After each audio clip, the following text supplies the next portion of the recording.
Yo, yo, yo, we live on location. Me and the blackest one is still here chilling at home in Orlando. And this time we got a special Hall of Fame edition, y'all. This one is big, big, Go. big, near and dear to us. You know, we came fresh in the league, right in Legend. the shadow, running up behind her in LA, seeing her win championships and do greatness. We got Lisa, Leslie, LA's own, y'all. We appreciate you. Hey, I'm so excited to be here, guys.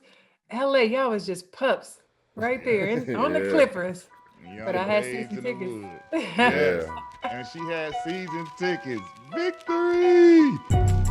First off, I want to say thank you. You're one of my favorite WNBA players ever. It's a blessing, for us to have you, and we appreciate it. Brought to you by Thigh Stop. So when you first got to the WNBA, who was the first person to bust your I don't know that there's a list for that, sir. To be real honest, though, I don't feel like it was one individual person. I feel like I really wasn't ready. I didn't even understand what the WNBA was going to be. I had signed a modeling contract. I was living in New York trying to, do my fashion thing. And they said the WNBA was going to start. They assigned me to LA, contrary to what people believe that I was drafted at some certain number. I was assigned to LA, and I just told them, yeah, when I come back to LA, I'll play, no problem. But I was thinking it was going to be more like a summer league with reversible jerseys, kind of in a bubble situation. So since I was not in the gym getting ready at all. Yeah. So to be really honest, I wasn't ready the first season. And it really took me about 2 seasons to understand what it meant to be a professional player playing in the summer, right? Because I'm used to playing like everybody else. We play during the winter. The summer is like we off. Man, I'm not trying to be in the gym. And so it took me a while to really reverse. I never looked at it like that. I never thought about it like that. That's absolutely the complete reverse of what we used to.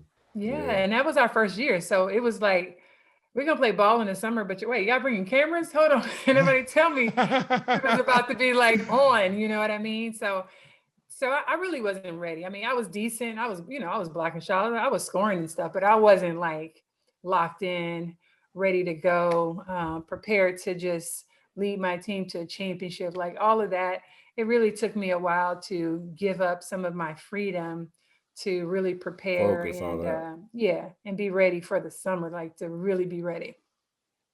You came off the runway. You was out there getting your model on, chilling. Man, trying to be slim. Like, you about to go hoop. Okay, like you showed up like, wait. I was skipping meals. I was trying to be thin. I was like, people was pushing me around. I'm like, oh yeah, step in here. One thing, I'm still, I'm from Compton now. We ain't gonna just be pushing me around. But I wasn't ready. Speaking on that, one of the things I loved about you is your demeanor on the court, like how you go from every time I see you offside the court, you always have a smile on your face. You're always happy. But when I see you play, that whole smile and that whole everything changed. Eyebrows get to going in, and it's like it's on.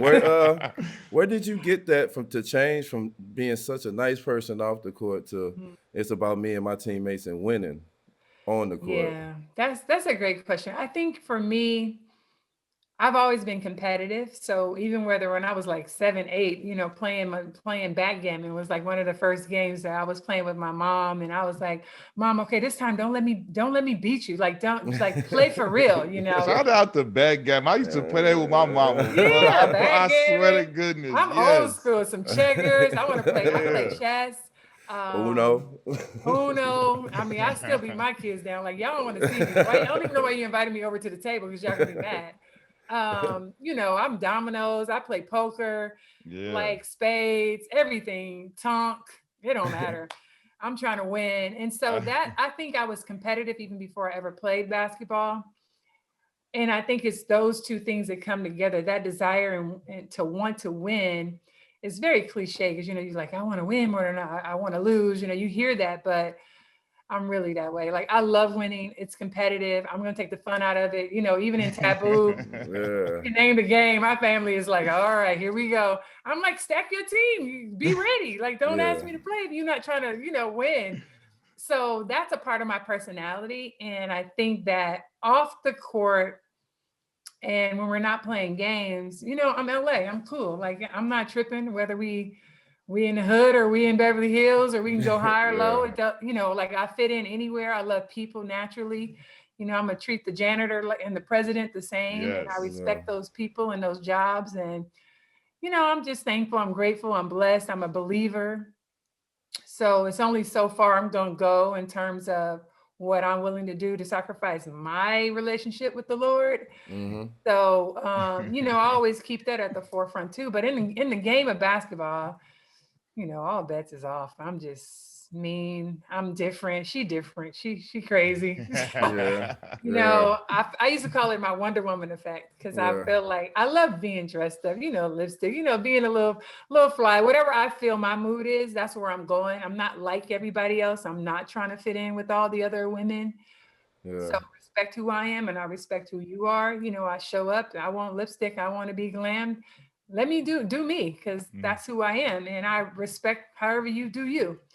But when the ball roll out, you know, it's like I used to tell myself, listen, she got to put her shoe on one shoe at a time, just like me. And it's equal opportunity to that ball. It's only one ball and I'm going to go get it.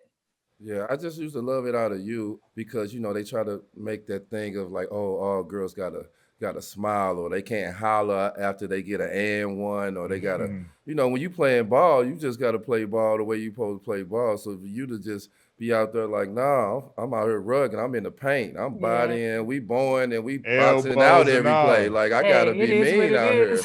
And you know what I'm saying? You used to show that off the court too, that I still can smile and have a good time. But when I'm on here at work, it's about business. Yeah, and, I give a lot of credit to Magic too. I got a chance to play so much. And I mean, you guys know being in LA, playing at UCLA, playing with all the NBA guys and, you know, just waiting my turn and get out there and, you know, make it do what it do. And it's just, you know, hey, I'm the two guard playing with the men, you know what I mean? 6'5". I'm not in the paint with Shaq. He was down there. I'm like, dude, I'm at the two. I'm coming off screens. Magic is like, come on around, you know what I mean? And I really appreciate all the men who support women, who gave me, you know, opportunities to be out there, because I think it was those experiences playing against men that had me just so disrespectful with the women, I think, in a way that, you know, for my game, like it's unapologetic, because playing against men, I always knew, I mean, men are strong. Thank God they ain't really bust me all up. I've been busted up a few times, but you know, once the female scoring, you know, the game is to 11. I got 7 points. You know, people switching, D'ing me up, you know, and I've been knocked down, you know, several times really hard. But I just think that having that opportunity to be out there with men made me just even more like, it don't matter. We can play however you want to play. What were you thinking the first day you going in there to get a chance, getting this opportunity to play with those guys? To just be a fly on the wall, to be a good listener. And I think the biggest thing about being in the gym with all men, two things. One, I would think, I didn't want people to walk in and think it was all men. So, you know, my outfit, you know, I got my little shoes and my, you know, my shorts were short. I don't care. Like, I'm going to make it look right. So my outfit was, you know, it was hooked up. You know, I used to have my hair, my ponytail, my little ribbons, because I didn't want people to think that I was a man. But I didn't say much at all, because I feel like I'm in your space. Y'all should be allowed to talk trash, talk shit, do whatever, talk how you talk, and not feel like you got to be like, oh, at least my bad. You know, don't apologize to me. I'm here in your space.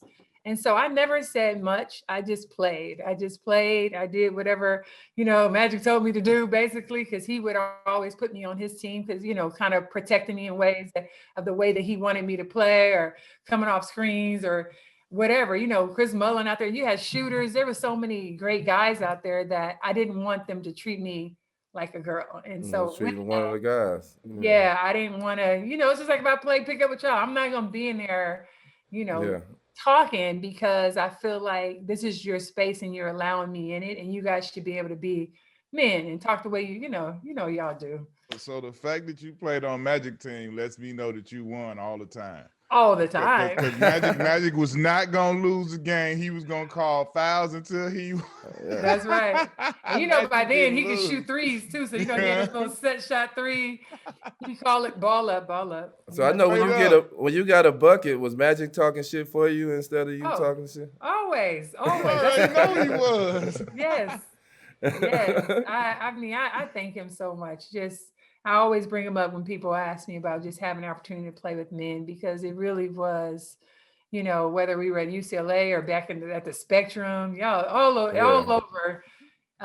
You know, he allowed me to come in there and really get some runs and get better, and just that level of confidence of whatever I did, whether it's shooting, driving kick, you know, rebounds, crashing the boards, just everything that, you know, it takes to be a champion. I wanted to do in a pickup game, you know, till 11, but I didn't want it to be that I let anybody down just because I was out there. So I appreciated every moment of that.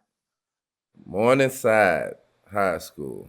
Morningside High School, Inglewood, California.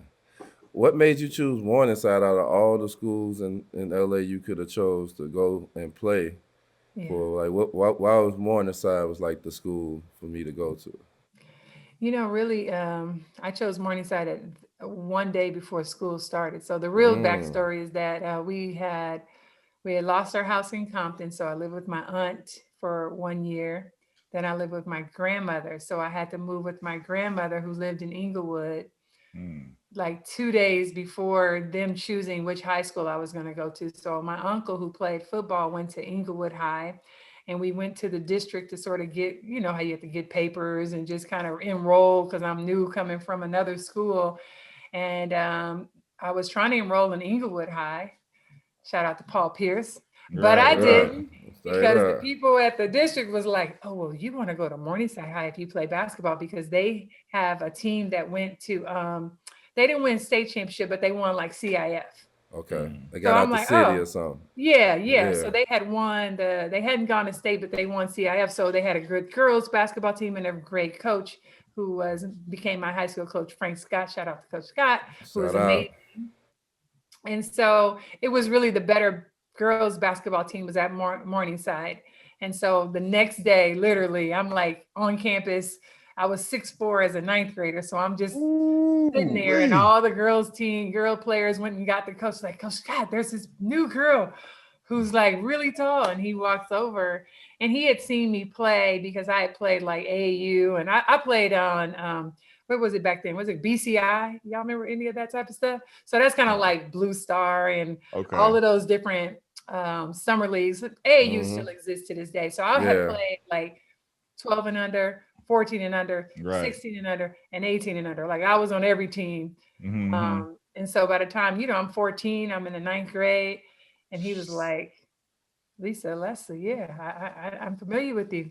Would you like to play on our team? I'm like, yeah, that's what I'm here for. And the rest is pretty much history. We turned that school around.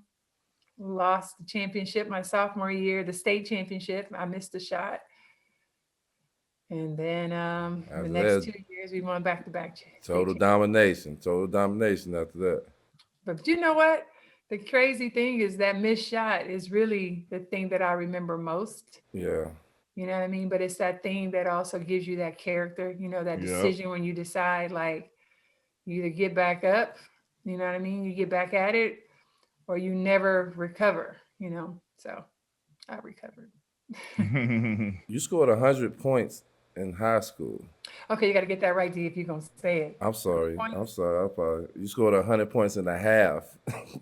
Nuh-uh. 101 points in a half. Thank you, Q. Come bad. 101 points in one half, which is damn ridiculous. It was 16 minutes, actually. Exactly, 16-minute game. How is that even possible? I went to a lot of women's games, and I've seen a lot of domination, but I haven't seen like in the half. How is that? You know, it's crazy at Morningside. So again, I told you I started Morningside the day before school started. They had some tradition at their school that her senior regular season would try to score as many points as possible. So I actually witnessed this, like the first senior score like 49 points, and we would rebound it. And instead of me putting it back up, I just passed it back to the tour, right? You're getting it to her. So I don't even know why they had this tradition. I told you, here I am, day 2. I'm in Eaglewood. Like, this is what y'all doing? Okay. I join in, passing the ball. Senior has 49 points. Yeah. The next year, the senior has 59 points. And then my junior year, the senior had 60 points. So here it is. I'm the senior captain, right? And it's like the day before we get ready to go to the playoffs, they are like, I got to make more than 60 points. So I'm like, 60 points, man, that's, I'm nervous.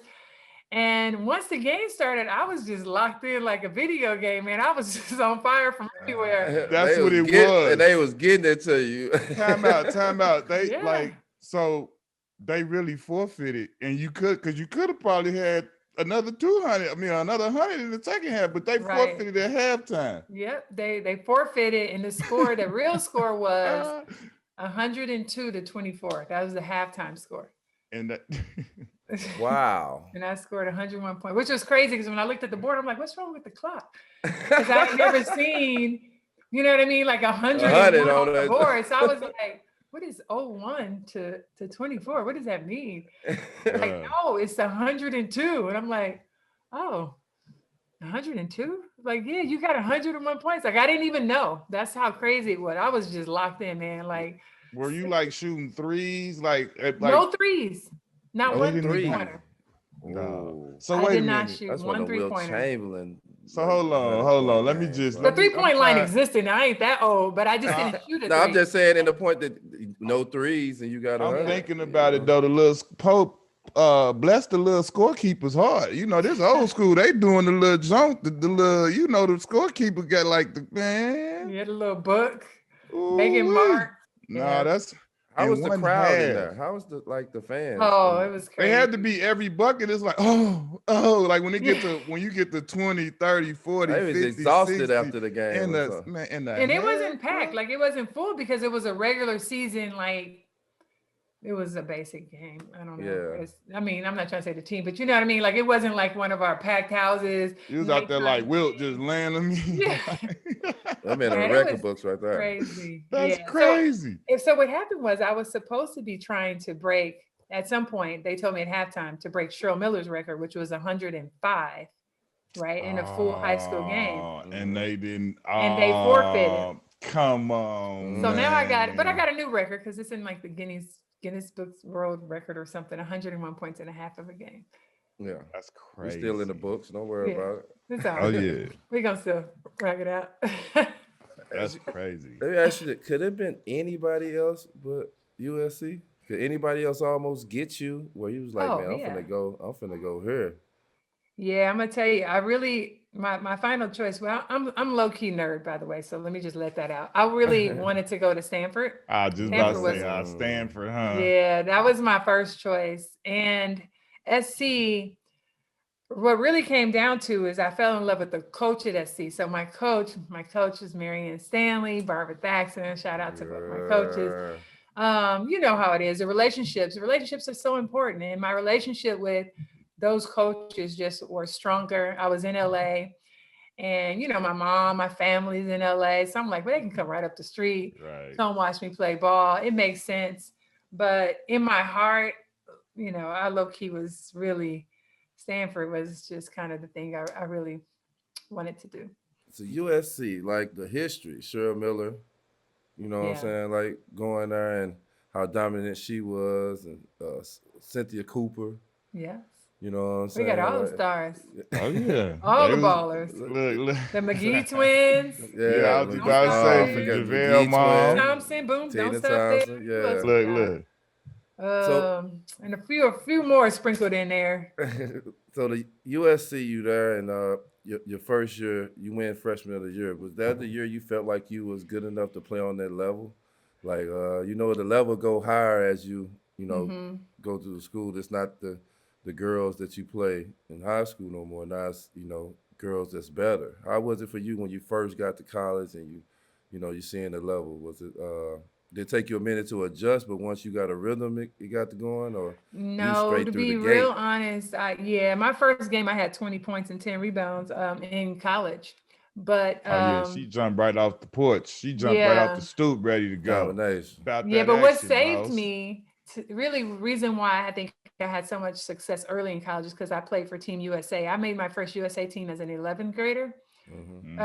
So that experience, I went to Spain, with no family. This is the first time I'm like, I want to say the first time I'm on a plane, you know what I mean? Going to Colorado Springs for tryouts. The moment you get an opportunity, God just really blessed me to basketball has helped me to travel the world, to be amongst amazing people, and once you get that opportunity to get out of your city, out of your state, that's what opened the doors where I'm like, wait a minute, so what's happening? People playing ball around the world. We didn't have social media to really have that grasp and understanding. And I'm an inner city kid.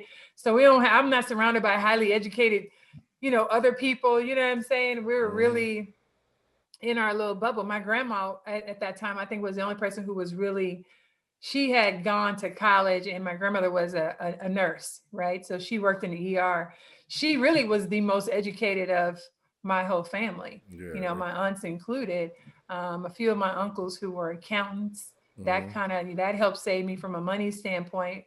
But otherwise, we were just all hard workers, getting after it.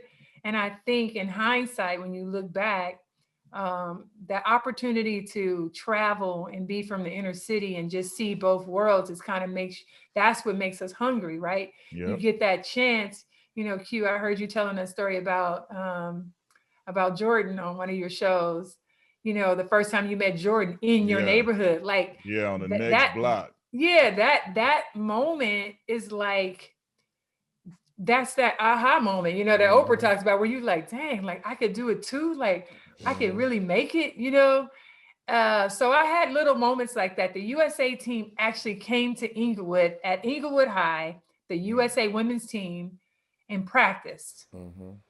Why did they come to Inglewood? I don't know. Why did they practice at the gym up the street? But me, I was in that gym every morning watching them, like, if they need a sub, I can go, like I thought I could play with them. And that was me as I think a sophomore in high school, but it also planted that seed. Like, I want to play on the USA team, There's another level. So that was just a blessing, that having the USA team come, having the opportunity to make my first USA team in the 11th grade. Now I'm out the country. I see these chicks I'm in Spain. Like, what am I doing in Spain? But that moment is like, oh, okay, yeah, we about to eat. This is about eating and survival, and how I'm going to make it is I got to improve my game, because I got to get to college, and beyond college, USA. Speaking of the USA team, I always feel like the women's team be like the dream team every single year. They be having everybody that you supposed to get every single year. And just them other teams, Teresa Weatherspoon, Don Staley, Yolanda Griffin. Teresa Edwards, you mean? Teresa Edwards. Yes. Yep. Yes. Exactly. Teresa Those Edwards. are the GOATs. Yeah, the GOATs. Like, them times when them USA teams and you played on them, how was that for you to to share that with them women, the women that you see that's making a name and pushing women's basketball, and every year y'all coming here and y'all doing y'all thing, winning these gold medals, and you get to play on the highest level possible with the best of the best. You know what, it really was amazing. And it's unfortunate that our country doesn't really didn't pay attention and didn't really honor what all of those women, even before me, had been able to do. My era, we got some notoriety thanks to the WNBA. And now you have sort of, our women that are going for their 7th gold medal. It's on steroids now, because you have social media. We had, with the social injustice, that was also a big spotlight for the WNBA. So we're making it, and I'm so happy that these young women are getting this opportunity to use this platform. But in some ways, it's a little sad that we miss so many great women, like you named, with Teresa Edwards and Katrina McClain. Those two women were phenomenal. And Teresa Edwards actually was the youngest Olympian in '94. She was like a baby, and then she finished with us coming in '96. I was the baby, the youngest, one of the youngest players there. But having them as veterans, I've always been a very good learner, listener. I don't have a problem following directions as long as you're leading in the right direction. So I think our personalities all worked, because they were the leaders and we were very respectful of them. You know, not like you got to respect your elders. I mean, we balled out, we blocked shots, we played, but I respected, you know, it's like when you guys have veterans that take you under their wing and it's just, you know, that they really have your best interest at heart. And so those women as Black women who didn't get a lot of love from everybody else, we showed them a lot of love and respect, and they deserved it. I mean, Katrina McClain was a beast. I mean, her ability to rebound and put back and score was, I mean, she was probably the toughest player I ever had to play against. And I was lucky enough to be young enough to go up against her pretty much every practice. So, I mean, I'm getting better just because I'm like, damn, she can jump. You know, she couldn't really block my shot because I'm 6'5" and she's 6'2", but she got hops. Her rebounding was nasty. Like she just, you think you see a ball and then her hand just reach over and just snatch it. You know, I was like, oh, hell no. So I got to box her out first because she really, you know what I mean? Like she was a player who brought the best out of me because she was so skilled and in a way that enough players don't know her name, but she got an award named after her. Like there's 5 position awards for the women with Ann Myers, Nancy Lieberman, Cheryl Miller, Katrina McClain is the forward award, and then the Lisa Leslie is for the best center. These are all college awards for the women. So on the women's side, the women recognize how amazing they were, but it is unfortunate that our country just did not pay as much attention to women's basketball at a time where you had some really amazing women who played before us. That's one of the things we wanted to do with our platform. Like we really wanted to put a big spotlight on women's basketball because I've been watching women's basketball since I was in junior high school. I always watched the girls team, and even when I got to the pros and that city had a team, I always used to go to the games and be around because I always just was a fan of it. It's all the same hoop. And you're right about that. The country do need to recognize, and definitely the NBA players need to help out too and show a little bit more love and appreciate it. But that's the reason why it was important for us to have Hall of Famers and legends like you on our show and to represent and show them how dope and how cold y'all all are. Thank you. Thank you so much. That's so sweet of you. I really appreciate that too. No, absolutely. And I mean, that's one of the things I love about, I've always liked about USA basketball because I was a kid that got a chance to do that at 17 too, the under 17 when we went over to we went to Puerto Plata, Dominican Republic, and we you know we won gold. Jim Boeheim was the coach, Rob Evans was assistant coach, and that was like you said, that was my first time not level on the plane. I had been on a plane before that, but like going out of the country and needing to get a passport and going to Colorado Springs for the trials, and it was like it's dope to hear you tell that story, you know. That you was in the same Colorado Springs facilities working all out and going, you know? Like trying to make the team. Like I love the way that connectivity works with the whole everything with USA basketball because and they do a great job, man. Like you said, for a young kid to go, you know, out of the country at that age and get to see the things you get to see, it's like that. It was an unbelievable experience. And I remember, you know, you be gone for like a month. You got to go to training and do all that stuff, and then you finally go. And it was like I had never been away from home that long. And like you said, out on your own, handling stuff and doing stuff and being responsible. It was a super cool experience. Shout out USA basketball. I went to Russia in mine. Oh, there you go. Dang, you went to Russia first? And I went, my mom was like, no, I'm not sending my child to no Russia. Hell no, I ain't sending my child to no Russia. My grandma was like, nah, you gotta let them experience it. Let them experience it. Nobody around here talking about they going to Russia, except for your child. So let them experience it. And I'm glad my grandmama let me go. Rest in peace, my grandmama. Good luck. No, rest in peace. Amen. Yeah, that's it. Just that opportunity. And you know, we look back and you don't know how big it is. And even though, you know, the trip, it ain't always great. We don't always love the food. You know, it's a lot of different things. But just that little experience of like, dang, the world is bigger than my hood and where I'm from and what everybody's talking about. And, you know, we just keep working hard at this game, and this will give us so many opportunities where we can open up doors for more people in our community. So Yeah. I'm just thankful that we, hey, picked up that ball. It's a lot of hard work. You said that. I remember when I was over there for like 2.5 weeks. We ate McDonald's every day. single day. When I got back home, my mom was like, "You want me to stop at McDonald's?" I was like, "I don't want to see a golden arch. I don't want to see a golden arch or a Fanta soda." Exactly.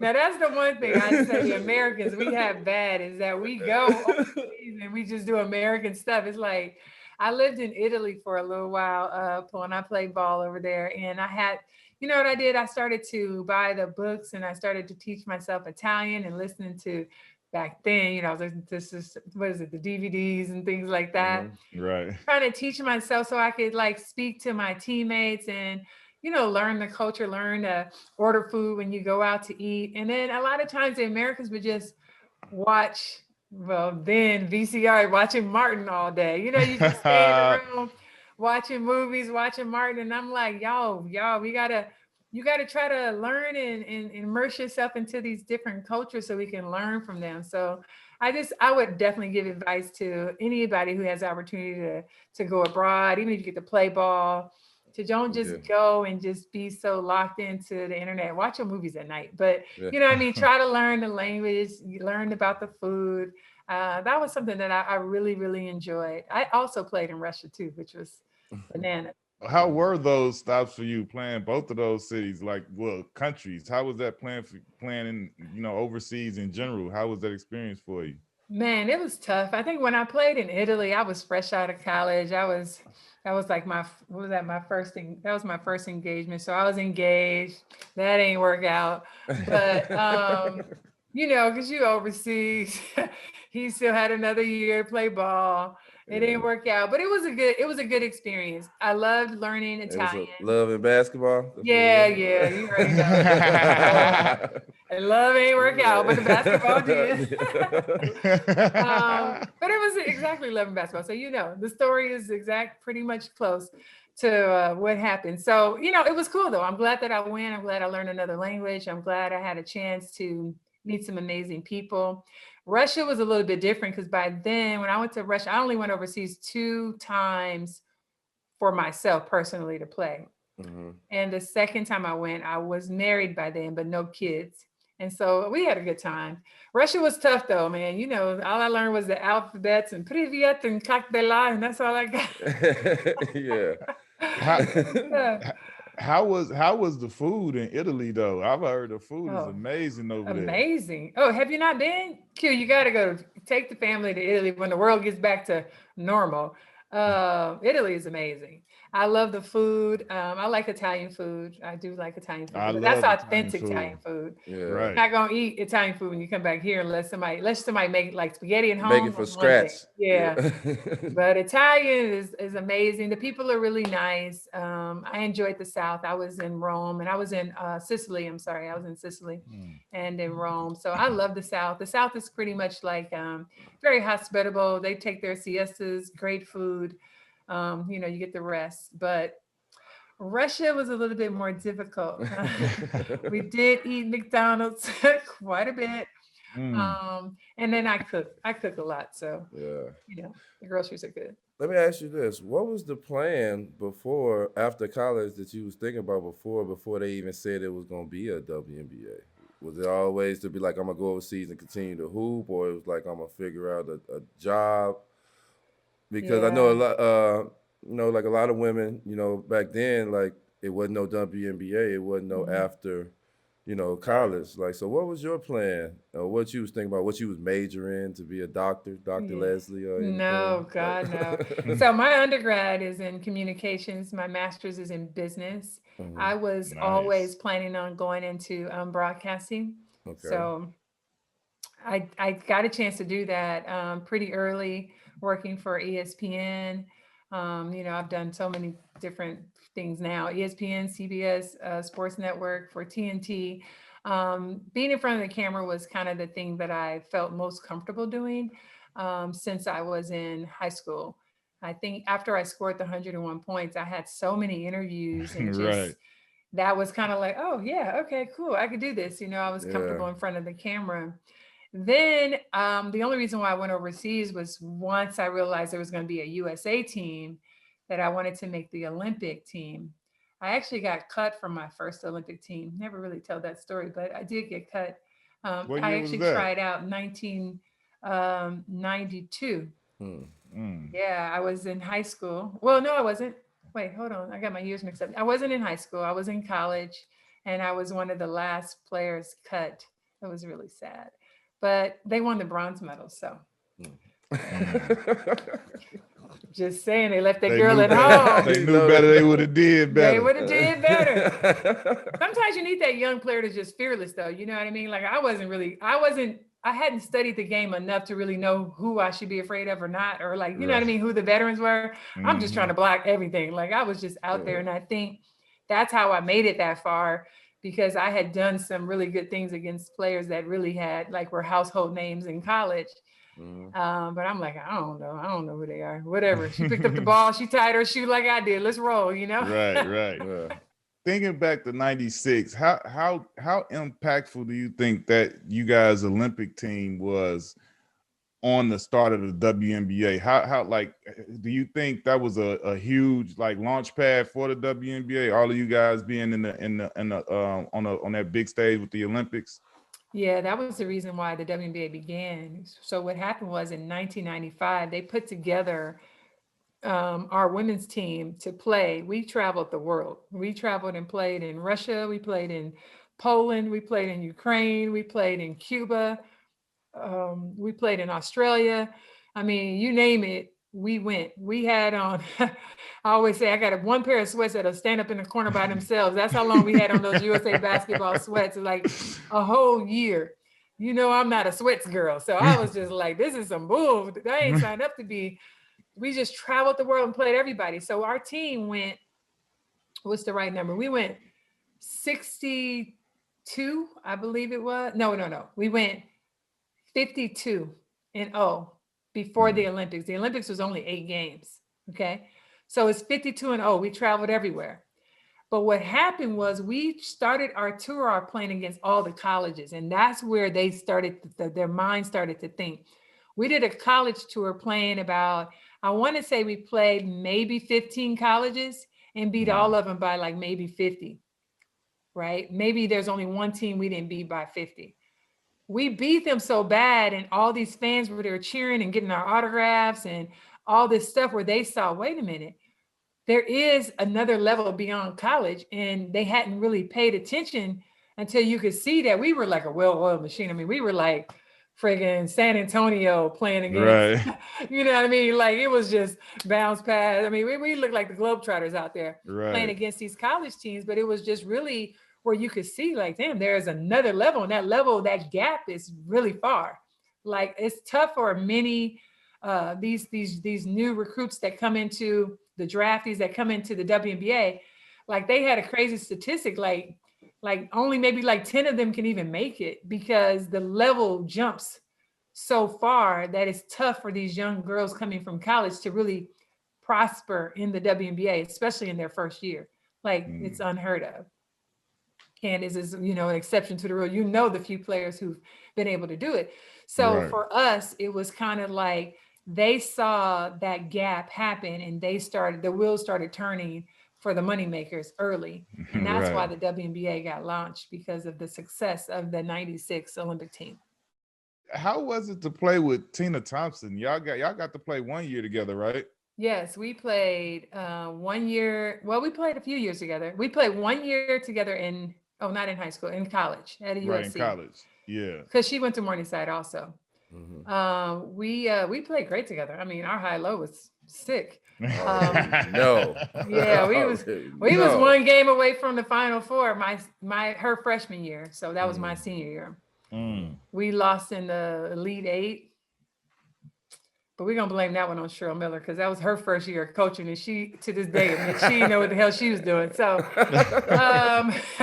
yeah, that went up in flames. But we did really well. We played great together. Obviously, Tina can shoot the three from anywhere. Yeah, exactly. You know, me inside, I'm giving it to you. We can switch it up. If they double team me, put Tina down there, I can shoot the three. I get it inside. So our inside out was like bananas. A whole lot. Yeah, and then we played together on I think one or two Olympic teams. It all runs together for me now, but she got a few gold medals. At least one or two gold medals, I believe she has also. Yeah. Tell us the process of when you found out that you was gonna be a LA Spark and you was gonna be part of the women's team for your hometown, Yeah. and they starting all this up. I was in New York when they said they were going to start the WNBA, and I just remember being assigned to LA, which I was like, oh, that's cool. Now, when I heard that Dr. Bus was involved, I was like, oh, I ain't ready. You like, You know, he about championships. Yes, you mean because I didn't really get the concept of the WNBA fully. But when I got back to LA and then we went to the Forum, that's where it really hit me. I'm like, we practicing in the Forum? Like my locker room is where Kareem's locker is? yeah. I ain't got enough time. How much time? I ain't got enough time. I ain't gonna be ready. I wasn't ready. I really wasn't. I mean, I tell that story all the time because I understand. I know what preparation is and hard work and being in a weight room. Like I have to stay in the weight room because even though I'm 6'5", I'm very thin, you know what I mean? And so to be able to bang and do what I need to do down low, I need an extra 10, 15 just to start the season because we run so much, you know, you thin, you know what I'm saying? So sometimes you got to be bulked up. He used He don't know to that. Ain't thin no more? Listen, he don't know that thin. You know that thin chocolate skin out there. You know, just doing our thing. You know, he was a little muscle man, Right. You know, he was a little muscle head. He's still in the weight room. Yeah, he's a little muscle head. He used to be all right now. All right, keep it tight. Yeah, you know, he got a little man weight to him now. Even my son that finally growed on up on us. He done growed on up. You know, this is my oldest son right here now. Hey, I like my weight. I like my weight. I ain't never really had it for a long time, so I like my weight. What'd you weigh? About 240, 250. Oh, 240, no. Yeah, look at him. Okay. Whole career they trying to make him get some weight on him, boy. That boy, look at him. Look like a man. You know what happened though? When you get to close to 40, then you're gonna have to start pulling back. I'm telling y'all, 40 is. I'm 40 this year. I'm 41. I'm 41. I turned 40 this year in October. So. Yeah, now you got to start. Now you got to really focus on. You got to get back in that weight room. 4 sets of 20. Yeah, OG. Tell us the atmosphere it was to play the first WNBA game against the Liberty. How was that? I remember watching that on TV. I was about to say, I remember watching it on TV. How was the atmosphere and everybody? How was that for you? That was amazing. It was live. Yeah, that was amazing. All I can tell you, I was wishing in the back of my head, why the hell am I not ready? I'm serious. They out here ready to go. Like they was ready. Going. I mean, nobody, you know what I'm saying? When you're the first, you kind of didn't get it until, and this is what happened. I'm gonna tell you why the comments was able to do so great. They got a chance to watch that game, those fans, and see it in a snapshot like, oh, this is for real. Like, you know what I mean? Every other team could see like it was for real. And you had to come with your A game every night. Our team was a young team. I had some really young players that had to be developed. You know what I mean? Yeah. We had a young team, and myself and Penny Toller, I think were the only two. You know, it was just a young team, but we got it together. We figured it out. To win a championship is not, you know, it's not easy, man. It's not easy. It takes chemistry. It takes time. You got to have belief in one another. And, you know, it's not done. No one individual can do it by themselves. And it took us time to build that team and to mold us into what it means to be a champion. It really did. After, I think it was like 4 years. After them 4 years of you saying, you know, you going and Comets win them 3-4 in a row. Yeah, they was knocking us out too. Every time. you know, you kind of got the groove, and you feel like in 2001, that's that year. You know, y'all lose 4 games. The team feel more together. It's like y'all played for a while. Y'all kind of meshed together a little bit more. Y'all know y'all identity. Explain to us that season, that first season you win this championship for the Sparks and bring a championship home to LA, back home to the crib. Finals MVP. Be part of the Lakers legacy. Whole lot of hardware. Well, you know what? The Staples Center, first off, that's the first year that the Staples Center was open. So, you know, that's just like a lot of excitement. And when you got in, I mean, walking into the Staples Center, the form was like nostalgic, right? Because you know what already happened there, but we had never really created anything there. But the Staples Center was like, this is where the mantra started. We do not lose at home. Yeah. Period. It's just like this floor, it's disrespectful to be in this gym and this opportunity in this new arena and lose on this floor. And so that was probably the first piece of becoming a champion and understanding that we could just take care of home. It really puts you in a great position. And that probably would be for any team. But deciding we're not going to lose at home was everything. And then now you're on the road. And when you're on the road, it's like, do the same thing. Just take the show on the road. You know what I'm saying? Like, it's actually less pressure on the road. We don't be trying to do tickets and nothing, get all that stuff done. You know, Michael Cooper comes in, who has that Laker, you know, championship attitude. You know, he comes in and he's like, you know, Cooper's like nice and not nice at the same time. You know, he kind of such a much kind of person, right? So he don't really fool with everybody, but in a way that it works for basketball. Like we ain't friends with nobody, you know? It's kind of like that Russell Westbrook, if you will, kind of personality. And so for me, I'm like, cool, because I ain't trying to be friends with nobody either. Not when we play basketball, you know? So it works for us because we're hard workers. I don't like days off. So my team, you know, as a captain, Coop is like, y'all want a day off? I'm like, nope. I don't like days off because when you take days off, coaches, then they start going nuts and running us. I'm like, we could have just came in and got some shots up and been done with it. You know what I mean? Let's get some shots up and shoot some free throws. So he called my nickname, you know, from Coop is Smoooooth. And so he calls me Smoooooth because, you know, like my game is smooth. You know, my style is smooth. Most definitely. I have to agree with him on that. Smooth operator. You know what I'm saying? Like taking candy from a baby. But, you know, no, I'm just messing around. But the thing to me was like, he'd be like, Smooth, we want a day off. He just go by me. And I'm like, no, we don't need a day off. I'm going to be honest with you. I'd have been mad at you as a teammate sometime. When I got older, I was about that life, but a young me would have been like, damn, she always tripping. Like, let's go. We ain't got no championships. We ain't got no rings. What we getting days off for? Like, people is beating our head.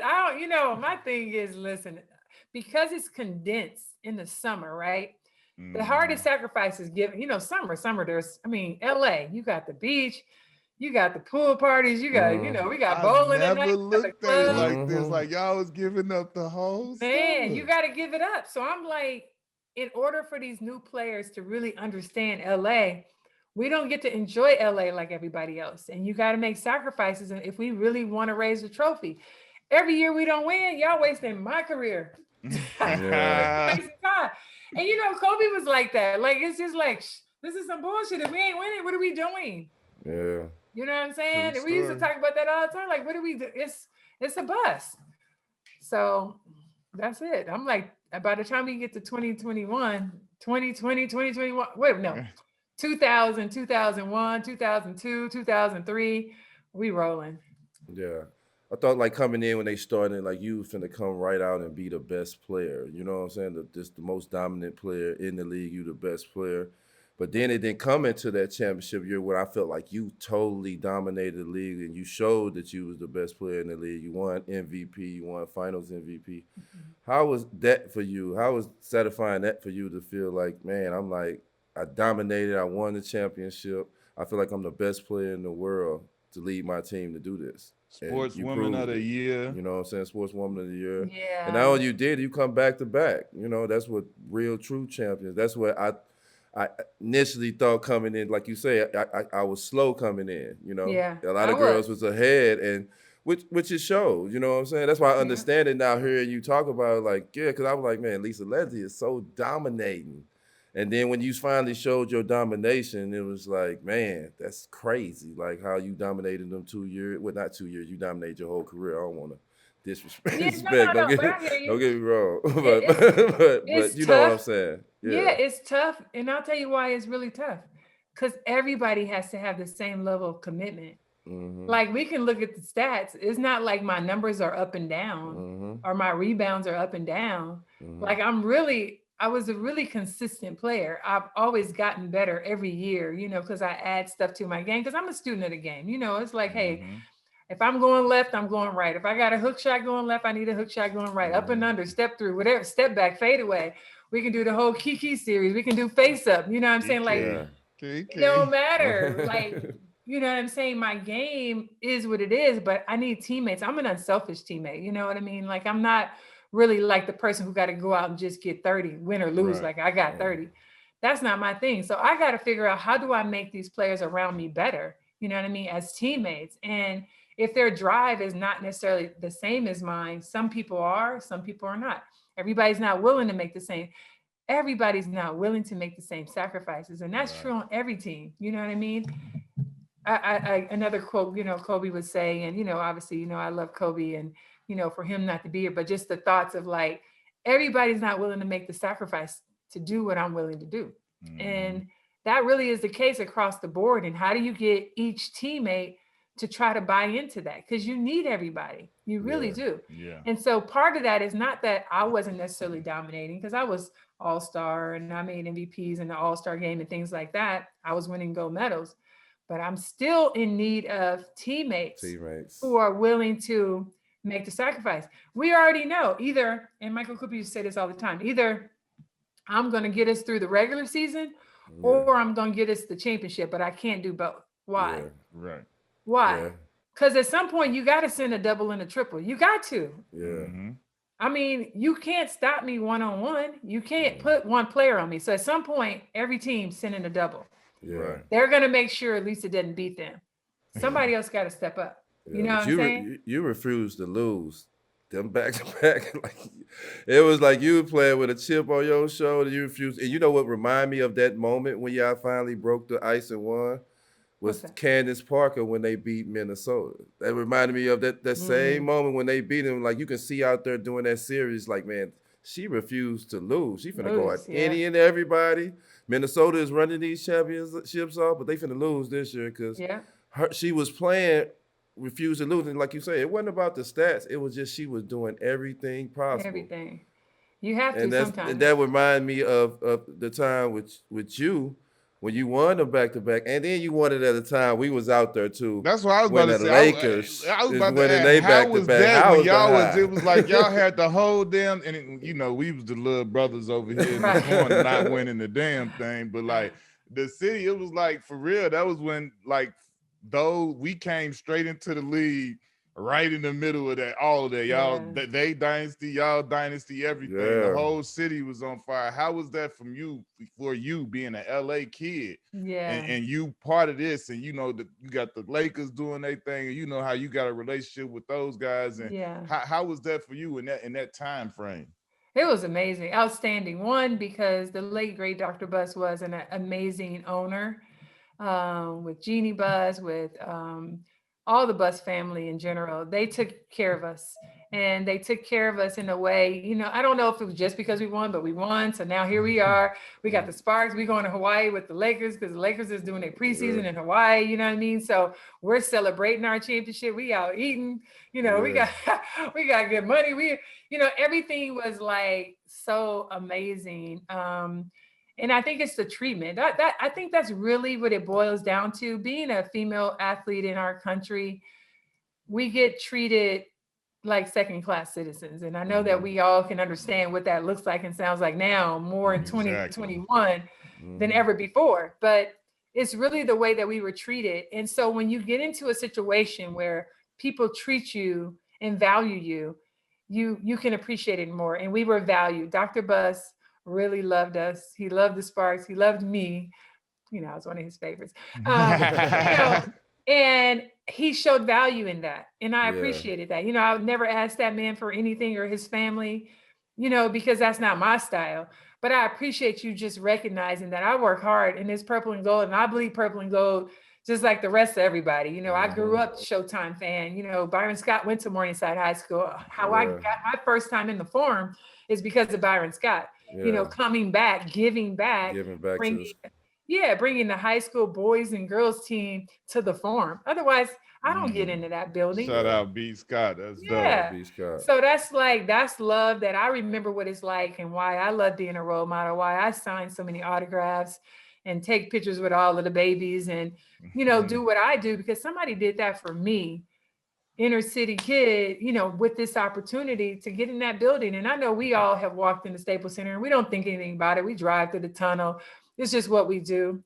But there is a kid and a family that don't even understand, how do we get access? How do you even get in there? Yeah. You know what I mean? No. And I love to give to those people and those families who just looking at that building like, dang, like y'all playing there? You know what I mean? Because I remember that feeling. Staples, out of all the teams I played for and all the arenas, around the league you go and play, Staples has always been my favorite arena. I don't know why, maybe because it was, my first 4 years, but like it didn't matter. Whatever team I was on, when I came back to Staples, I was like, man, boy, this one of the dopest arenas. Man. Like I loved playing in the Staples Arena. It was like cause it was brand new when we got there, like you say, it was like, this is cold. It's like because when something new, it's gonna be like one of the best in the whole league anyway. So it was like this joint was brand new. I was like, damn. But and you know what's funny? I had for the first time season tickets that I've ever bought in my life were for the Clippers. See? I had season tickets when y'all played. Listen. I tell people all the time, we weren't in no way trying to be in no type, like we'd be stupid to be trying to compete with the Lakers. They literally was doing a three-peat. It wasn't no competition. We used to, anytime we got to hang with Shaq or something, it was all love. But it was like, I tell people all the time, when we was there, we had a little corner over here, like even something like we have Laker fans be like, man, I like the way y'all boys play. Like, you know what I'm saying? Like we Lakers fans, but like we like the way y'all young boys playing because we was out there just wilding, young, and just, you know what I'm saying, crazy. Yeah, y'all don't even know. We had Lisa Leslie. I had two tickets behind the basket on the floor. We always had Billy Crystal. Our games used to be a vibe. It wasn't the Hollywood vibe as the Lakers, but we had a nice little vibe. Penny Marshall, rest in peace, bless her heart. Penny Marshall used to rep us hard. She used to rock with us hard. For real. That's my girl. God bless. Penny was a real one. Yep. How was it to win MVP and Defensive Player of the Year in the same year? You know what? I'm really an avid goal setter.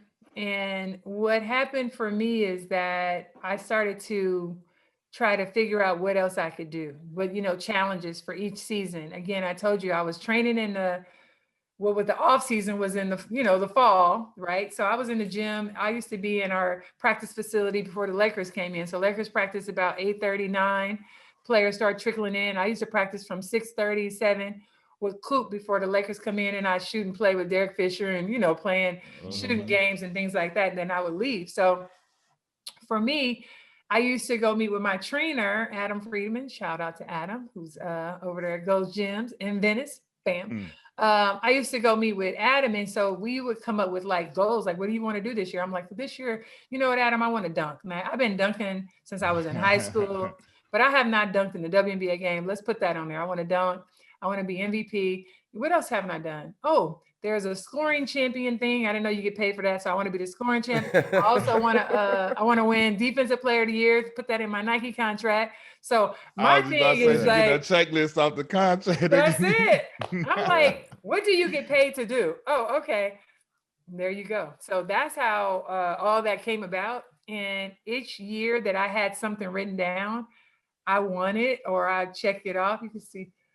Oh my! Yeah, I see big trophies back there. I just love playing, man. I don't know. Basketball for me was really just my life. I was really married to the game. Sorry to all those proposals that didn't work out because they were secondary to what I had going on. Said all those, like it was a lot of them. It was 2. I accepted the third one, so I 17 years. Well, not 17 years married, but 16 years married. Beautiful family. I'll be seeing you all on the ground. Yeah. I did it for the ground. Yeah, I had the opportunity to. I was in a position, had the opportunity to draft her.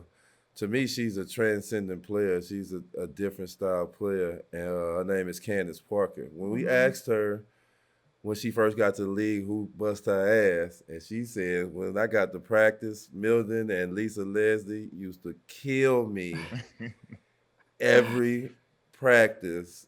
Like, do you remember when a young Candace Parker came through the door and with all the skills and different moves, and y'all had that veteran IQ, and y'all had to get at her? How was that when seeing a young Candace Parker come through the door? It was so good, and it was tough for her, but she Candace, Candace, Coop gave Candace's nickname is Silk, so I'm Smooth, she's Silk. Oh, And smooth, silky smooth. yeah, and we hit it off great. Most people thought we were not gonna get along and all this drama and stuff.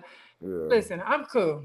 You on my team, we got on the same uniform, let's roll. You know what I mean? And so she came in, and it was so cute because Candace is amazing. Like Candace, love Candace. The biggest thing, the difference is that our work ethic, right? Like I'm a worker. I have to work hard to do what I do. Candace has a more effortless game. Mm-hmm. She has a lot of talent, but she doesn't work as hard. And that's what her biggest challenge, I think, been for her whole career. When she turns it on, when she decides, Candace will come in and her freaking reach over me and get a rebound. And I'm like, what the hell? Same team, right? But then she let 5 other rebounds go that were like, Candace, like move to the ball, you know? And I used to get on her privately about her ability. Like she has amazing ability, but that work ethic is something she's really going to have to tap into. And in order for her to be a champion again at this level, you got to work harder. People will outwork you. And so it was cute. She was amazing because she used to, we stayed in the same building. I used to make her breakfast because she wouldn't eat right. I'm like, Candace, I got some oatmeal here for you. Come eat some oatmeal and some fruit, heading out to practice. So, you know, I took her. That was a good OG. Under my wing. She was being a good vet. Yeah, because she was not having it. Then we in the weight room. She got the little bitty weights. I said, Candace, you got to pick up some weight, sweetheart. You're not going to make it. These girls are going to beat you. You're not going to make it. Yes, you're more skilled, but you got to be strong. You know what I mean? Yeah. So That's the young Candace. She was out there. She was out there mixing when she was young. She's like, I ain't trying to get there. I ain't trying to do all this lifting. Look, I'm nice out here. Nothing. Smooth as hell. She was silky. But she has so much talent, and she knows I love her. And I just told her, listen, whatever I can give you, however I can help you, I will do that, you know, until the end. And that's pretty much what we did. I exchanged and gave her whatever I could.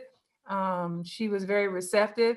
And the funny story I have about Candace is when somebody else tell her what to do, and it'd be like a veteran, right? Somebody been there, you know, they on 10, 12 years. And they're like, Candace, you need to box out. You need to do something. She do this look.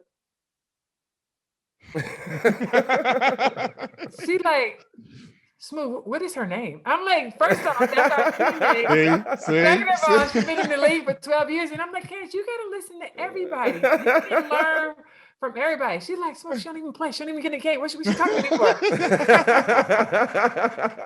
I said, sweetheart, it don't work like that. To see a young Candace walk through that door and be on the Sparks team, to see her now at the point of her career, winning a WNBA championship for the Sparks, being on TNT, showing her personality and seeing her growth, her becoming a mother and all these good things. I'm proud of you, of her, seeing a young Candace coming in and seeing her where she is now. I'm very proud of her, and she knows it because I send her a little text and we'll talk, or we send stuff through IG, or you know how you do. You feel like you've been talking all the time, but we talk enough to keep in touch with what's going on with our children, what's going on with each other. That I'm proud of her. You know, she left the Sparks and she's in Chicago, so you know I have to be like, hold up, sis, wait, what happened? You see it, Chi-Town. Yeah, so you know, I got me a Candace Parker Chicago jersey on D-Way. Yes. Oh, yes. Hey, it's always gonna be love because the way that we came together was just, you know, it was amazing for us to be able to get her. Actually, we got Candace through the draft because I was pregnant. So that turned out to be like, whoo, Lord, because you know, when you as a female baller and stopping basketball for pregnancy is like, that is just terrible. It's a terrible feeling for the franchise, you know, as the franchise player. And so for us to be really blessed enough to get Candace in that moment. I'm like, see, it all worked out. So I was super happy when we got her, and I'm like, okay, this is gonna be it right here. I hand the torch off to her, and the rest is history. She's done a phenomenal job. She follows in my footsteps. You can see TNT. She took my job. She got that job. She does she does CBS Sports college basketball. I'm really proud of her. I'm proud of her as a mom. She does an amazing job with Layla, and I remember she just always wanted to be a mom. She used to hold my daughter all the time, and now she has one. So was that the hardest thing ever for you to have a child and then come back and play basketball? How hard is that? I can't even fathom. Dude, trust me. You lose, you would have made it back. You lose your abs and then you get the abs back. Because I'm just thinking about, I watch my wife. We got kids, and I watch how do you do that? Then it's terrible. Bounce back to be able to hoop that quick. Yeah, it's terrible. I ain't gonna lie to you. It's terrible. It's very hard. But the thing about our bodies is that we're such machines in terms of, it's just like going in the backyard. I'm gonna outshoot anybody who walk out here. You know what I'm saying? Like, I'm always gonna be able to shoot. I ain't gonna be able to go up and down, and I can't dunk anymore. I'm pretty sure. I still got some hops a little bit in there though. But you know what I mean? Like you lose something, and I lost something, and I remember feeling it, even though I worked hard as I could. I did all my ab workouts. I was okay after my first child, actually. After I had Lauren, my daughter, I came back and I played 2 seasons, and I won another gold medal. I was okay. The second one is what my son just wreaked havoc. That was probably the hardest. I think the younger you are, the easier it is to have a child and snap back. But the older you get, so I was 34 or 35, somewhere, that was just harder. It was tough. I knew it was time for me to retire. I was actually pregnant in 2009 when I was playing, that I didn't tell anyone.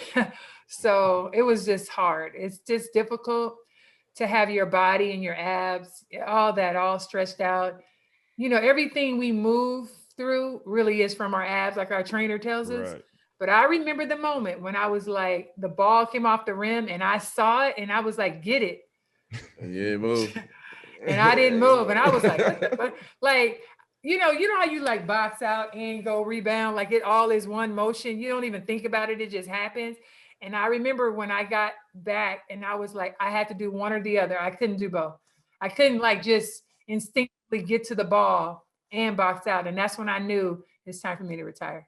Can I ask you, shouldn't it be, for college and women's sports, just all over sports, not just for one sport, shouldn't it be something that's in the contract or in sports for women so they don't have to feel like I can't tell you that I got pregnant, or I can't tell you that I'm pregnant with a baby? Like, it should be like some type of, I don't want to say compensation, because compensation is not the right word. No, there is compensation, actually, that you're right. Because now in the WNBA, it is in the contract that you can, what is it called? You can take the word is not escaping my head, but for if you're pregnant, you can still get half of your contract, you know what I mean? And have your pregnancy, you can still be compensated. When I played, it's just like, no. That's what I was gonna ask. Like, how was that for you when you got pregnant with your first child and you was like in the middle? Like, how were you in that moment when you found out? Like, 'cause you the franchise. So what was going through your head? Sick. And like, how did you build up to like go tell them like this is what's going on? Yeah, it's tough. I was so nervous and I was really sick. I wasn't sick from my child, but I was just sick. Like, damn, like, I mean, because I play ball, you know what I mean? Like, I gave it my all, and I love LA, and I felt like I'm not just letting down my franchise, I'm letting down the city. Like, we won 2 championships. In fact, I was the MVP. 2006, I think I won MVP. I had my daughter. I was pregnant in 2007, so I missed the 2007 season. So I'm not only just out, I'm leaving as the top player in the WNBA too. I get mixed up with which year, but I think I won an MVP in Oh yeah, It was 2006. it was 06. It was 06. It was, Yes. yeah. So It was 2006. It was 06. It was, Yes. yeah. So I mean, I was really like at the top of my game. I had played in Russia. Like I was nice. Sidebar, I love that you got to look behind you and check which trophies is which to see which damn year it is. That's just a sidebar. Oh, no, I just trying to think, like, I didn't realize it. Most people ain't got them problems. That's all I'm gonna say. That's all I'm gonna say right there. Oh man. Yeah. So wait, you said you were pregnant in 09?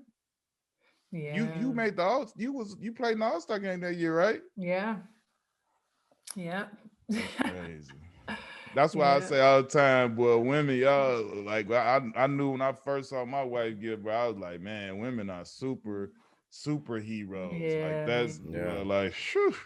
It's crazy. It really is. You don't really know until you're in a situation, but the childbearing thing and sports and just, it's that mental toughness though. I think that's the thing that drives us for the moms that return. I think about Allison Felix or Serena Williams, where you just, it's what we've done so much of more of our whole life. We've been playing our sport, and at the top of your sport, it's really hard to stop and think like you're done because you're pregnant. It's like, oh yeah, no, other women have gone through this. I'm not the first mom. Like, let's figure this out. We're going to have this baby. And I mean, nursing, I was nursing in the locker room. You got to, it's just crazy. It really is to think that we go through so much and our bodies went through so much, but the love for the game, man, you just got to find a way, get back out there. We just got the opportunity to see Duncan, KG, and Kobe go to the Hall of Fame. How was your Hall of Fame experience when you got the call, when you went up there and experienced it? How was it for you? Man, well, first off, I was there, so it was great to see Kobe go into the Hall of Fame as well as KG. Oh, that was outstanding. Tim Duncan, all those men and women. Mika Catchings. Who else was in there? There was the coach, Kim Mulkey. Catch was amazing. So anyway, it was so great. I'm so happy to be a part of that whole family of Hall of Famers. And to be really honest, I never even knew anything about the Hall of Fame. It was never anything on my radar at all. When I retired, they were like, it takes 5 years. In 5 years, you get to be inducted. And I'm like, dude, I'm good on all the awards. I didn't really get it until you really like go there and you see, you like, dang, like it was major. And I was really thankful. Probably the hardest thing is, what are you wearing? But my speech was cool.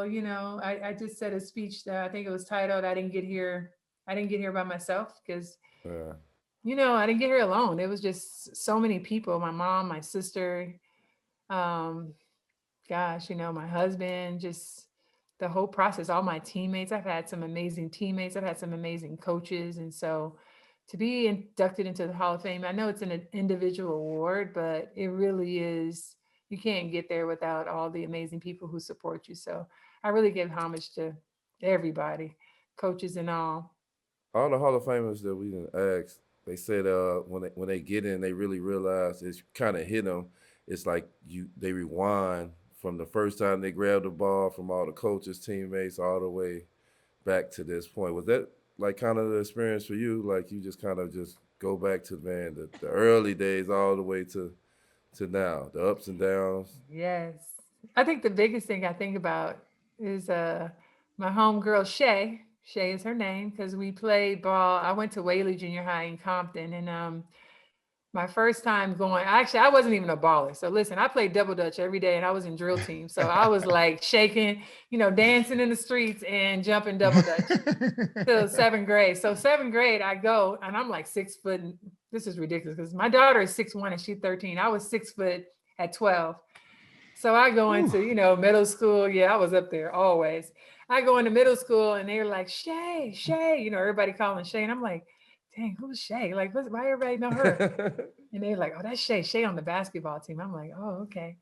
That moment for me, I don't know if God was just like, pay attention or what, but I'm like, damn, I want to be like Shay. Like, I want to be like Shay. That's how it was with basketball for me. When I was seeing the guys that was the man, I was like, man, I want to be I want to be that person. Right. That, and I'm telling you, between that and me saying, I want to be the go-to person. Like, I want people to throw me the ball when they need a basket. I don't know how that seed gets planted, but it's just, it was Shay for me. So Shay, I thought about just like, dang. And Shay was such a nice girl. Like she was a baller. Like she was built, but she was kind of played like who do you think about? She was kind of like a person who you think kind of like a strong Carmelo Anthony, like in the way where she was smooth, but she got buckets from everywhere. Yeah, she got like she could jump, she could block somebody's shot, she could rebound. You know, she was just like, damn, that girl, she is amazing. But just seeing her was like, I want to be like Shay. I want people to know my name. I want people to be like, who is that girl? Mm-hmm. I don't know. You know, it's life is funny like that, man. Tell me this. I see one of the trophies back there is the I'm imagining that's the Big 3 Coach of the Year trophy. Like how tell me how was that experience? Because as you know, we played against y'all. I played in the league and Coach Lieberman Nancy, who I love to death, was my coach, and you know, she was the first one to do what you did, coaching men and winning. And you know, we love Coach Lieberman, and I was extremely proud to be a part of that team that she coached and to help her be the, you know, win a championship and all of that. How was your experience coaching Joe and all of those guys? I already know kind of what you're gonna say, but I just like to hear it. What you think I'm gonna say? It was great. It was great. The experience was great. Yeah, but you know, again, I learned a lot because I had never really been a coach, right? I mean, like, I'm just trying to think. I hadn't really coached before. Maybe a little bit, a few times here and there, but nothing like this, right? But I realized a few things. One, as a coach, you have to be a good listener. You know, you can't come in like you're a dictator, but you also have to be competent, which is very important. I'm a student of the game. I love the game. I understand the game. I see the game. I see things before it happens, you know, the same way any other hooper does. So for me, it was like, what can I do to help my team win? And it's really just about bringing that edge, right? The edge of the every player that we're about to face. I'm going to watch and scout and figure out what they like to do and giving my players that edge. And then the other thing was about our plays and our execution of what we're doing. And so it was a lot of fun. I loved every minute of it. I think I challenged, you know, my guys to really step up and to be available, be ready for change. And I challenged them. And I think I challenged them in a way where they were kind of like, you know, filling me out a little bit at first. But leadership was important. And I think I earned their respect. Joe, obviously, as the leader, the captain, the GM of the team. I had gym rats, which was great. Yep. My guys love being in the gym. And, you know, like I told them, if don't do it. If you're not going to do it right, let's not do it at all. Don't put my name on it, because if I could play, I would play. You know what I'm saying? Like, that's just how passionate I am about it. And I'm going to approach it the way that I would as a player. I'm going to give you my all. So my all is, you know, how I coach, my scouting, my, you know, just that little edge that you need to be better in, you know, calling the plays. And so I think the biggest place that we had some friction, one was losing when we lost to your team. I didn't know, because that was our first loss and our only loss. But when we lost, I didn't realize as a coach, like, losing feels like you played. You know what I mean? Like, I was pissed the whole week. My family was like, I was like, this is some bull. Like, I'm hot. Like, I lost the championship, you know? And I didn't know that. So, and I didn't like that, but it was cool. I mean, I was a low key, a little disrespectful in the, you know, in the win. So that was enough fuel. I wasn't happy about that, you know. You know, just keep it 100 though. No, I was like, okay, they, you know, they didn't even hit our hands. They were just like, they partying all over there like they were. Yeah, it was real rude. So I'm like, okay, we need to see that team again. That's for sure. But at the same time, I loved it. I loved the fans. I loved the process. I loved all the competition. I loved the games, man. I was so into it. that's how I became a coach. Actually, I sat next to Cube and came to watch you guys like the year before y'all came to Miami, and I was just there. And I was over there like coaching and like, man, pick and roll, move, cut to the basket. And Cube was like, Cube was looking at me. It's like, no, because they're not executing right. Like, that's not how you even do that, you know? So I was just talking noise because I'm like, the fact that we get to have jobs and talk about basketball and get paid is ridiculous. Because that's what I'm gonna be doing anyway. Yep. So it was kind of like, it was sweet. It was poetic for us to win the championship. Again, Nancy, who I love, you know, happy that she was able to do it. I was happy I was able to be the first Black woman, you know, to do that. And yeah, let's go. You coming back? No, I am not. You too old. You what? No, I You am too not. old. No, I am not. That Just back like you ain't just, hold hey, up no listen, just like you just said, you had your moment where you tried to go for a rebound. I swear, I had a moment the last season we played. I forget who we was playing. It might have been in the championship game. No, we didn't play the championship that year. But one of them last games, I was like, I tried to, you know, like you said, I always been a rebounder. I'm always being able to hit you, then go. Yeah. And I hit somebody and I just, I ain't go nowhere. I was like, yeah, okay. All right. Father Time waits for no man, right? Hey, listen, no man. How fun was the set of Uncle Drew? It looked like y'all had fun. Y'all did a great job. You, Chris Webber, Shaq, Nate Robb, Kyrie, Reggie. That's just a fun movie to watch. I love that movie. Like, how was that to be on that set with them guys? And man, y'all create that basketball story for kids and everybody, all the basketball fans. And now you Nate, big sister, whether you want to be or not. Right. I actually loved it. I really did. The guys, again, you know, I'm always around men, and I like the fact that I'm able to just hang. And I appreciate you brothers and just you guys having your camaraderie. And when you get a chance as me as the woman that gets to be included, you know, I just chill. I just listen, let them talk and say, you know, do what they do. You know, we played ball quite a bit, you know, and each one of them would tell you Betty Lou was no joke. You know, she was balling, hit more baskets than everybody, threes included, but it's all right. It was Kyrie's movie, so I just took a back seat. But no, we had such a great time. It was a lot of fun. Everything that you laughed at, we laughed at, but 10 times more, just because we had to do it so many times and different camera angles. The camaraderie was great.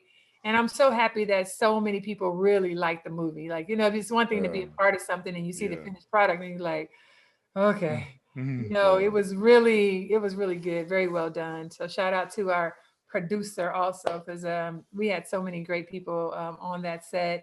Tiffany Haddish came in, dropped in some funny stuff. Like it was so great. We had so many good actors there too. What about like Think Like a Man? Because you know we don't got too many all black casts and all black movies, and you know that was a nice big movie for us black people to go and see. So how was it working on Think Like a Man? Getting that SAG card, getting that Birkin. Well, I got to keep 5 checks coming every day. So 5, y'all heard that? That was dope too, because Kevin Hart is just he's phenomenal and so fun to work with. And then there was some ballers there too. I think we was at Meta World Peace was there, and what's my Barnes. Matt Barnes. So, that whole group is a lot of fun. And we played ball again. And Kevin Hart actually can play ball. So contrary to what anybody believes, he can hit threes and everything. Like he can play some hoops. So it was a lot of fun playing against those guys and just have an opportunity to have some lines, slap Kevin on the butt. I really love Kevin Hart and respect him a lot. He's such a great not only a great actor, but a great dad and just a family man. So I enjoyed working with him too. How was it when you were the first woman to dunk in a WNBA game? Like, how was that? I remember you said that was one of your goals. Take me through how you had the feeling of that moment and when you got a chance to achieve that. Yeah, again, it was a goal of mine, and we just happened to get into a situation where our team was down. So I was really mad. I was mad at my team because we were like letting this, it was Miami. They weren't that strong of a team. Their record was all right. We're at home. We don't lose at home. We end up losing that game, by the way, because I remember. So anyways, we ended some situation where my teammate gets a steal. So I'm running down, she gets a steal. So I turn back as she throws the ball ahead. And as I'm just dribbling up and I just dunk it. But I was like mad when I went up and then I dunked it. And I'm like, oh yeah, like, let's go. Like, I was hyped, like everybody, like, let's go. The whole gym, I'm jumping around. And then, my thing is just, I've always tried to motivate my teammates by my actions. I'm also a talker too. So I motivate them by my words, but my actions is like, I'm not going to let you down. And hopefully, in that moment, I'm thinking we could turn this thing around because we was getting drove. And we ain't turning around though. But I did dunk. Yeah, that was awesome. Start, bench, cut. Row. You got to start one. You got to bench one. You got to cut one. I'm trying to get you in trouble here. Okay, start one, bench one, and cut one. Okay, Yeah. of what? Yolanda Griffith, Lauren Jackson, or Tina Thompson. Who you gonna start? Who you gonna I gotta bench? start one, I gotta bench one, and I gotta cut one. Yeah. Dang, that was cold. That's I cold. told you about trying to get you in trouble. That's a cold lineup. Well, you gotta start one, bench one, and trade one. All right. Well, I'm gonna go ahead and I'm gonna start Lauren Jackson, and I'm gonna keep Tina Thompson with me, and then I'm gonna go ahead and trade Yolanda, and only because Lauren Jackson is no joke. She ain't no joke. I mean, I know that's one of my nemesis, but she was no joke. Yeah. She was a joint, and I respect her game and all that she did other than cussing me out. But I respect what she brought to the game every time we stepped on the court. Tina, obviously that's tough for me to. I probably should just start Tina and bench Lauren, but then that would look like I'm hating on Lauren. So that's a lose-lose situation, really. But Tina got to stay with me. So no, it's all fun. Yolanda Griffith, Shot-Town. You feel me? Yeah, see, that's what I'm saying. And yo was no joke, but she can't come with the firepower that Yolanda can't come with the firepower of Lauren or Tina when it comes to getting buckets. And you win the game by how many baskets you get. So I'm trying to win. You've been privileged, just like you say, you hustled and you made a lot of bread. Like when you got that money, you coming from Compton and Inglewood, didn't have much. Like you got that bag. I ain't talking about taking care of mama or something like that. What did Lisa Leslie do for herself to treat herself one time? Something you might look back on like, I was tripping when I was younger, but it felt good. I've always been a good manager of money. So the first two things I bought a house in Ladera Heights, which that was a big deal for me. That area was something, an area that you always saw driving by. That's like, dang, what do those people do to live up there? Right. So that was a big deal for me to buy my house in Ladera Heights. And then the second thing I got, now again, I'm 6'5". I don't fit in most cars. So all my life, I've been in cars that I really don't fit in. So I bought that, what was that? The 500S Mercedes, big body Benz. Benz. All white. So, Okay, see, there it is. See, now she on my vibe. All white everything on the cars. You feel me? All white with Smoooooth on the license plate. Smooth. Ooh. Yeah. Pulling into the Staples Center like, Right down the ramp. Rocking. And you know what I was playing? I had to be playing something by Tupac. Just like, just saying. Live and die in LA. Right. Anything. You never know how somebody means something to you until they kind of gone.